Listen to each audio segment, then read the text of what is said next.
My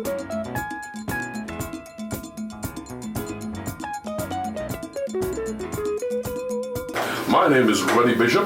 This is 107.7 Music for Life. My co-host goes by the name of Sharmain Baboolal.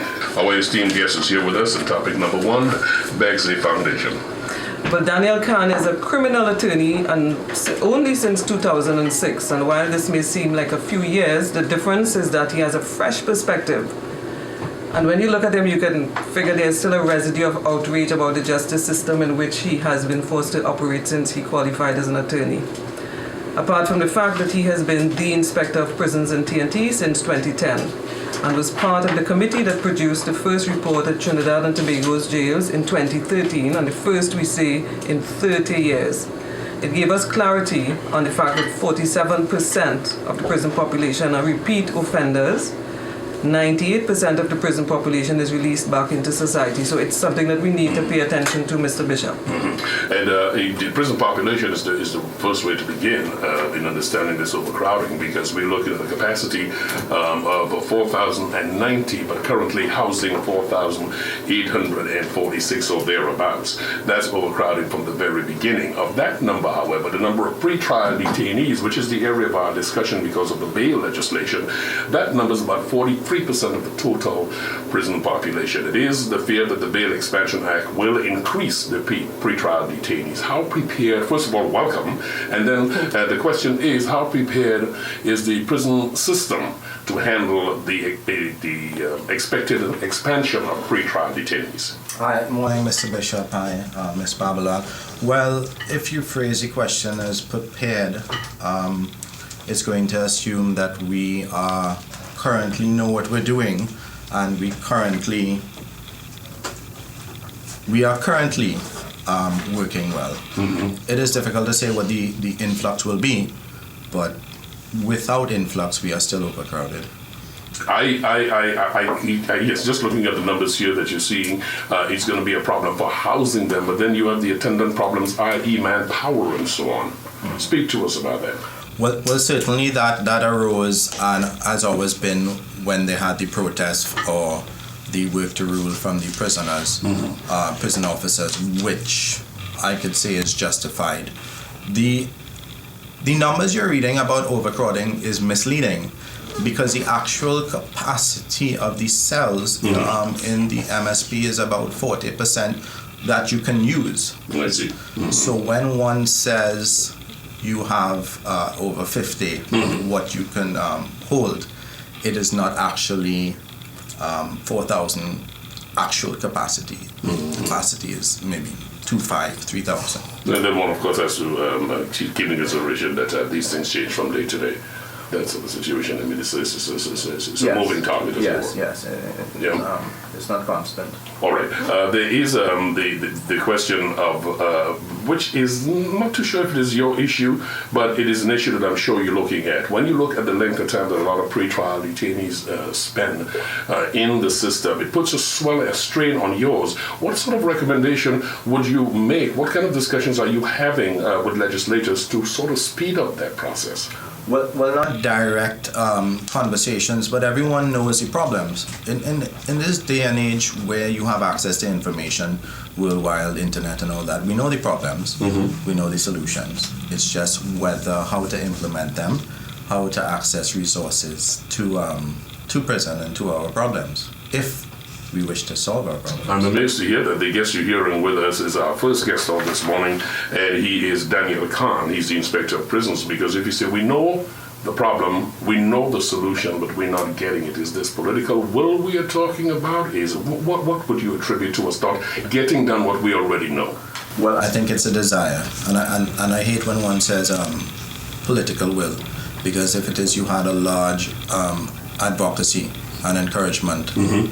for prison reform that would put pressure on the politicians and the power that be. Mm-hmm. You ought to, or you will see change. Mr. Israel Khan, Senior Counsel, once said, well, if you give prisoners the right to vote, and all of them are located in Aruka, mm-hmm. which would be a swing vote, Tunapuna, you would see some minister in Tunapuna say, well, yeah, prison reform. There was a report, the commission of inquiry was set up, and there was a report and recommendations made regarding sort of like the actions we had recently from the prison officers as it related to them and their safety, i.e. the belts they were supposed to get, the bulletproof vests and so on, and the FUL, or the firearms user licenses that should have been given to them. They are claiming, this is according to the president of the Prison Services Union, is that these guns were given to a privileged few, and you still leave vulnerable a lot of the officers who are on a daily basis dealing with prisoners. That's one of the main areas that they have a problem. How do you respond to that? Well, I think that should be in the purview and comment of the Prison Officers Association president. I wouldn't doubt what he said, but I also can't confirm that that is true. So as far as you feel, as the Inspector of Prisons, you are comfortable that at least protection for the officers who are daily in interacting with the prisoners, you would say that the protection for them is adequate? Is it inquiry? I really can't speak to that. I know that they say it's not adequate, and I don't doubt that. Certainly, when prison officers deal with prisoners, you are dealing with hostile people. You are dealing with those who are generally flout the law, have no respect for the law for whatever reason, circumstance or not, and you are charged with the responsibility of disciplining them, controlling them, and they are in a confined environment, and their frustration is inherent in the confinement, and their frustration is going to take out on the people that they think. If Sharmain will forgive me, I just have one final question in this area for you. A moment ago, you referred to the advocacy being lacking. The point is, while I would like to hear advocates coming up and dealing with this, here I have the Inspector of Prisons aware of the problem. You said we know the problem. So I'm a bit lost as to the person who we entrust with the responsibility, a heavy responsibility that I said to you this morning, though you look well for it, so you carry it very well. But that heavy responsibility, you are telling them this is the problem. They don't need to hear from an advocate group. They're hearing from the person they put in charge of the prisons. What is really the problem? You said you don't like the word political will, and I agree with you. I concur that we can have some more advocacy coming down. But you are the man who is the one they should be listening to. Well, yes, they ought to listen to me. but when I say advocacy, I don't mean writing articles. When one advocates for domestic violence, against domestic violence, protection of women, protection of children, there's a large, it moves people. It really does. And there's no issue that we don't support the protection of women or the protection of children or whoever it is we think are vulnerable. But you are talking about the rights of those who have done us wrong or who have been charged or alleged to have done us wrong. And we don't want to treat people who have wronged us better. That is not something. It's a hard sell. It's a hard sell to say, well, let's treat this person that treated us bad a little better. I may want to follow on that, but Sharmain is giving me that eye, which means that I need to be in here. Go ahead, Sharmain. And the adjectives that he's used are cruel and inhumane, primitive and degrading, and that's not treating them any less better. That's and those are just 4 of the adjectives that he used in that report. What I wanted to take here too, Daniel, as a criminal attorney, experience as a criminal attorney, what population, what percentage of the prison population is there that are there for small offenses? Small offenses, I mean like possession, for example, which is the one that we can quote very easily, who cannot have access to bail because they cannot afford it, right? And what percentage is there? And then we're taking the bail legislation into consideration here that is going to pile up more. What percentage have you say? Oh, okay. Well, percentage and figures are sometimes hard to get because of intake, the information that you take in, the information that the prisoner is going to give you. Now, what we can say is that 30%, 33%, 40% are those awaiting trial. When we talk about 4,000 prisoners, we say half of them. Unbailable offenses? Well, you see, then you break it down again. Yes. Now, if you there are unbailable offenses or non-bailable offenses, which everyone knows is murder, which one would agree with, which, as controversial, I don't believe in denying bail someone charged for murder as a principle. So then you break down the figures and you say, what is reasonable bail? And if I can access it.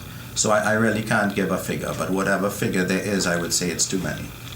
Too many. And that would be from your experience as a criminal attorney. Well, that would be his experience of a criminal attorney and an understanding of society. Because as Mr. Ramdeen, your previous guest, had said, you need access to some sort of land or surety to put up when you get bail. And I see last time you all discussed the idea of professional bailers, which is in certain jurisdictions like the U.S. Our guest this morning is the Inspector of Prisons criminal attorney Daniel Khan, and Sharmain has given me that side eye there, but I will grab an opportunity to champion my case, and the case here is exactly what he is saying. It does make a joke of the assumption of innocence until proven guilty if you're already going to spend 4 months in prison. But In remand, wherever. The fact is you're spending it incarcerated. I mean, you're not given a chance to any sort of review. yeah, but the reality that I want to bring you all back to is that yes, there remains that 4 months, and neither for nor against. We're looking critically at the legislation. Reality is, many people, as you said, too many people are in prison because they cannot afford bail. Simply for that. So therefore, this justice system that you're going to champion the cause for, to say, well, look, you ought to have the right to bail. In reality, the way that the system is inefficient, it has denied people their rights, the right to bail, the right to live in humane conditions. Therefore, what are we saying about we take it to rehab as well, the prison? Therefore, the prison has become a revolving door, the source of the criminal industry, because while the bail legislation says that you go out there, you can come out and tamper with a witness. Hey, we all know someone can pick up a phone from prison and tamper with a witness. That's the reality. So what is it? Does the bail legislation make sense to you still? No, it doesn't. It doesn't. What we call is the mischief when you read legislation and what are we trying to address. So we all say being stricter on criminals is what? Going to solve crime? Or is going to punish criminals? And what do we want? Do we want to punish with a view for solving? Or do we just want that fire, that revenge? The feel good thing, yes. Let's inflict pain. Let's go back to the Old Testament. Let them burn for what they did to society. And are we better for that? Rehabilitation is a very serious question that Sharmain raises. What are we looking at? Your population in prison, 64% of them are youths. I mean, you're looking at a huge population of young folks inside of there, and they have to at some point come back into society. As the Inspector of Prisons, are you satisfied with what you're seeing as to rehabilitative moves that are made to make them better citizens when they come back into society? Well, we are doing something. I'm generally not someone that's satisfied in anything, and we can always do better. Sounds a bit like me, but go ahead. Yes. We can always do better. We can always do better. And it is, well, when you come out, let's say we're doing what we can when we're in there, we're giving you a trade. But when you come out and you don't have that support system, where are you going to go? You need a job opportunity. You need crash. You see, you are precisely, and thank you, Sharmain, for allowing me to go down the road I've been going, because that is precisely the point I am making. There seems to be a willingness to invest more in housing criminals than there is to deal with them, hence my rehabilitation question and what you just said, the area of when they come back out to help them to transition. And if you don't have that, you're going to have that revolving door Sharmain is talking about, because, I mean, the folks you're going to meet in prison are folks who are going to teach you a higher level of doing what you did but getting away with it. If you have an opportunity when you come back out, then you're more than likely not to repeat. And may I add that you're not just breeding the criminal industry, you're enhancing the criminal industry because you are allowing the system to operate in the way that it does, but you are also breeding radical Islam in there, of the kind that we're going to be cautious about. Well, I'm not going to respond to that, Karen. I figured as much, Daniel. We'll talk about it much later this morning. Probably off air. I just want to go back and break down some of those numbers, because some of those numbers are really disturbing. I mean, the total adult male population, the male population is huge. There was a little slowdown in the female population. It's sort of stabilized right now. But this male population, when you look at the numbers people in prison, 35 years, and under you break it down, 18, under the age of 18 you've got 18 to 25, you've got 1,000, 26 to 30, you've got 649. That particular one stood up to me because that's your working age, that's your productive years, yes? Mm-hmm. And that is why I'm more than encouraged by your view that we have to put more money into this. I am, however, you give me on one hand and you take it back with your earlier statement that they should be listening to you. I get the feeling they are not. Oh, I didn't hear any feedback if they were listening. So I can't say whether they're listening or not. But it's not to me. You know, this is a worldwide problem. They don't listen to prison reform. I saw the United Kingdom Inspector of Prisons end up resigning, saying, well, look, remand conditions are worse than actual prisons. Mm-hmm. And what you have generally is us versus them. Okay, that prison report was the first in 30 years. Mm. What prompted it? What made them want to ask you to do it? No, I have to do it. I have to do the Inspector of Prison Report, the 2013 one. No, the 2012. I am required by legislation to do that report. The Sharmain 2012 was when the problems became known in the public domain when you had protests, and that is when the Prime Minister set up the committee. If that report was in 2012 and your report is in 2013, what was the basis of how often are you expected to give a report? I am mandated to give a report every year. But it's difficult. I mean, I could probably copy and paste every report. Exactly, because the conditions would not change from year to year. Well, no, they're not. There was Reverend Abdullah had done a report in 1980.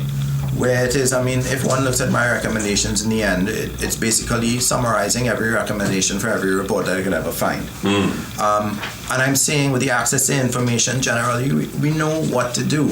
We know what to do. Crime is not a social, and is not a security issue. The results of crime is a security issue. What we're talking about is a social issue. It is a disconnect. There is a disconnect, and one has to correct the social contract in order to avoid the problem at the end of the day. Yes, mm-hmm. People need to live. They need some kind of. And when you talk about, if anyone did the introduction to sociology, we talk about Maslow's need. That up here you have your physical needs, you have your shelter, your clothes, your food, then you want to be respected, mm-hmm. and these kind of things. And if it is that you do not feel that you are getting your physical needs, you will attempt another means. And I am generally more than prison reform, I am for income disparity reform. Yes, indeed. Yes, indeed. Living wages against minimum wage. There is also something that folks seem to be oblivious to: causation. Yes. Nothing is in a vacuum. And if even as controversial as it sounds, maximum wage. Yes, maximum wage is something that I too would trumpet, because I do the groceries, and God, I make an application for a load every time I go there. Given the cruel, inhumane, degrading, and primitive conditions in prison, so therefore you have and these guys who are hostile go into that environment. Therefore, so there is no hope of rehab. I am assuming there is no hope of rehab, because if it is as you described. But there are some people who come out pretty much changed. Given that, right, what then, I'm actually losing thoughts here, and I'm losing my thought. Given that, what amount of money has the state spent in paying out to prisoners who have been subjected to beatings or inhumane conditions, who have had access to the courts to file for redress? What kind of money does the state pay out? Before I answer that question, there's always hope.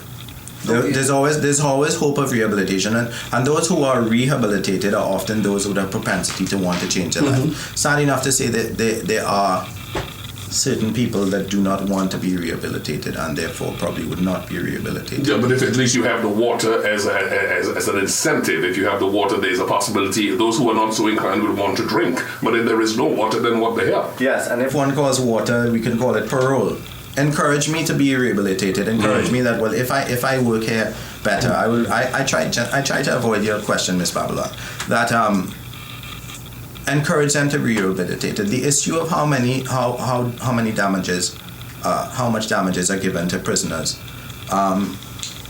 is something that has been recorded when you talk about unlawful imprisonment and all these kind of things. but it doesn't really set off how much money needs to be invested. But it is cruel and unusual, and one could say the conditions within prison are a reflection of the conditions out in society. There are those that live in poverty. There are those that do not have access to water. There are those that they only see their means to get out of poverty is by violent crime. You're the inspector of prisons, and as such, I'm going to continue in this area here. You speak of those who are willing to change, are the ones who, in fact, will change. Well, you know, I'm sure you're very much aware, because you're also a criminal attorney in addition to being the inspector of prisons, how difficult it is for an inmate to survive in prison.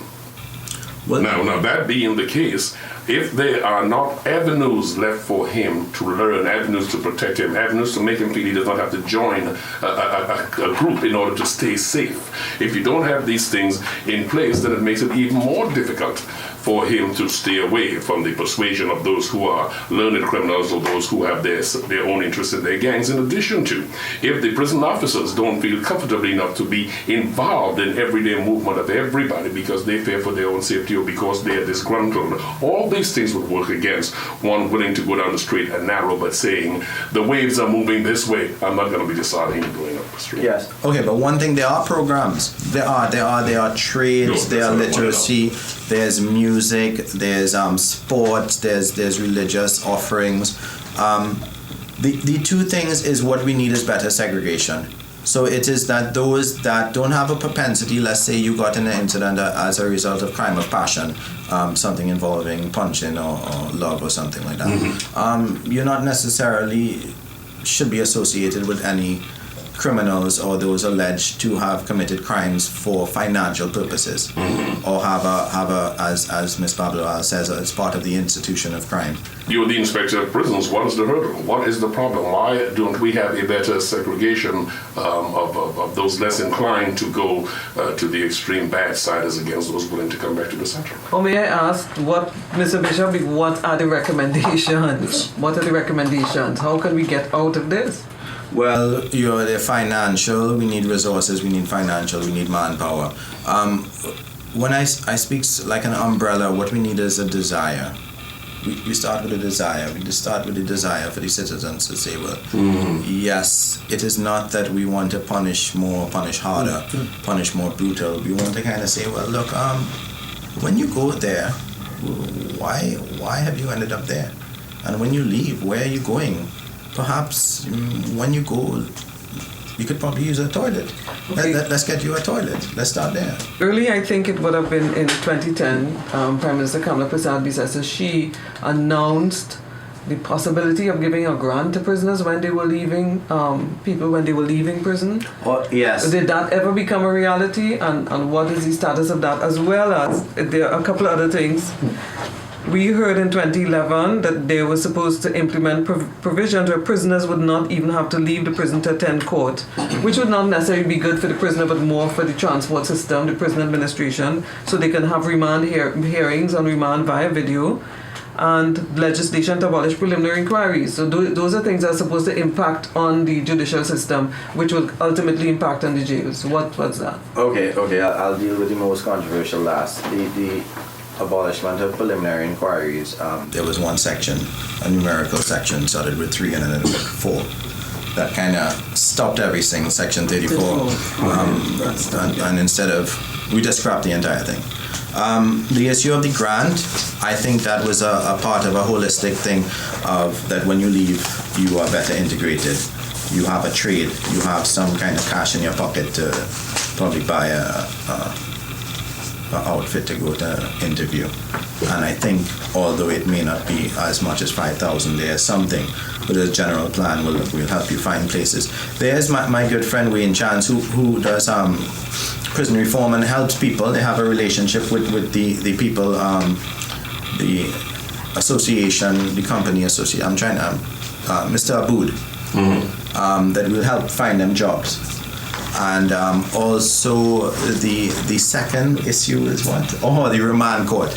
Remand court really speaks about judicial reform in that, you have prisoners. It's a high cost to transport them. It's if you ever seen them driving, it's a bit scary. You get out of the way. And I don't believe, although that is one project, I mean, I said, okay, if I had to choose one project, let me try that. Let me try the remand court. And it is something that I am trying, because you can't, you can think big, but you have to act small. So the remand court, hopefully you will invite me back in about a year when I will tell you about the success of the remand court. But if it's a year you want us to evaluate, then how far are you into actually implementing it?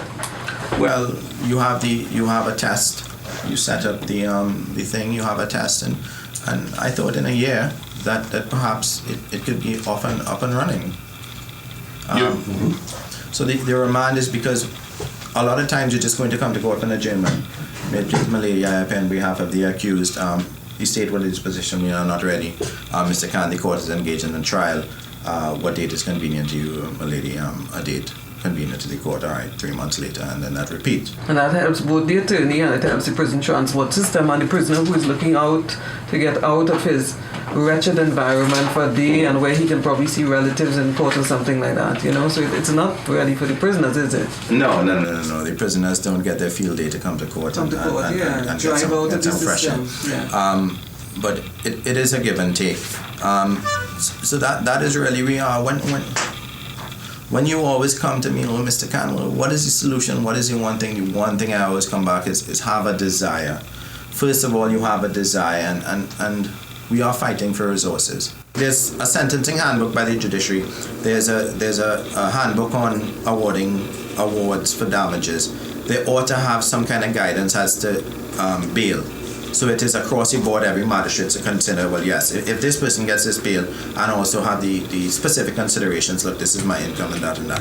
The other issue, what was it? What was the other issue? I can't really recall. I can't really recall, but let us take the discussion. Before we close off, I just want to ask you, you're talking about STDs and stuff, mental illness. How do you treat with that? How do you diagnose? People may pass through rehab, use rehab to spend time, and you're going to come back out into society that you are not prepared to deal with. Right. Before, I don't mean to correct, they don't call it STDs anymore, because calling it a disease is what you have is an illness, and what we call is mental health. STI is what they call it. STI, illness. If your physical environment is terrible, your mental will decrease. So yes, we have to address the physical environment, but a report was done saying that mental illness is 50% higher than it is in society, the out society. So yes, and that also is a resource issue where you need people to come and talk to them. Imagine you are confined. I'm in this room with all these lights and these mics, and I feel a little confined. Understood. A lot of people who travel on the highway, just a quick answer I want on this one. A lot of people who travel on the highway. I'm heading up to Arima. I see this big expansion being built close to Golden Grove Road, I think it is. Is that a prison facility? Is that the expansion of a prison facility? What's that? I think that is in increasing accommodation. I'm not sure if you're talking about the ETC, which came after the emergency situation. You're putting it very nicely. That's increasing accommodation. You understand? That's very nice, and that's not the reality of what our prisoners face. Sadly, the people who are being called upon to advocate would be the parents, the mothers, the fathers, and the relatives of those who are in that hellhole that we know as Trinidad's prisons outside of the newly constructed maximum security prison. Daniel Khan, thank you very much for coming. I know we barely touched the tip of the iceberg of what is prison in Trinidad and Tobago. Okay, thank you for having me, and I'm always welcome to come again. We will be getting back in touch with you because this is an ongoing discussion. Thank you so much. Okay.